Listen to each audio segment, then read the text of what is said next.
હા બોલ ભાઈ. ના ના તમે ખરીદી કરી આવો, મારે નથી આવું તમારા હારે. એ નહીં વાંધો, મને કાંઈ નથી આવ્યો, અમને નણદુને શું વાંધો આવે. પણ એમાં એમ છે ને કે હું કાંઈ બેહવા આવીને તમારા ઘેરે હતી, મારા ભાભીને માં બેઠી હતી ત્યાં. તે મા દીકરી વાતો કરતી છું કે જો આવી મારા નણંદ તો રોજની રોજ પડી રહે. પણ બોલ ભાઈ, હું તારી ઘેર કેદી એક રાત રોકાવા આવી?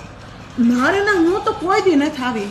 પણ આ તો છે ને મારો જીવ એવો છે ને, તો મને એમ થાય કે હાલ હું ઘડીક છોકરા પાસે આંટો મારી આવું, તે હું આંટો મારવા આવું, નકર મારે શું છે ત્યાં. પણ ભાઈ મારા ભાભીને આવું બધું બેણા ન બોલાય હો, બહુ વાંકા બોલે મારા ભાભી તો. એને મારે આવું શીખવાડ્યું એને બોલતા. તો હું કોકની ભાભી છું ભાઈ ને, મારે તો 100 નણદું છે, પણ મેં કોઈ દી કાળું મોઢું નથી કર્યું. મારે દર વર્ષે મામેરા આવે ને, એક જાય ને એક ઊભી હોય, પણ કોઈ દી મેં કાળું મોઢું નથી કર્યું, ના રે ના. પણ ભાઈ મારે એકનો એક ભત્રીજો પણ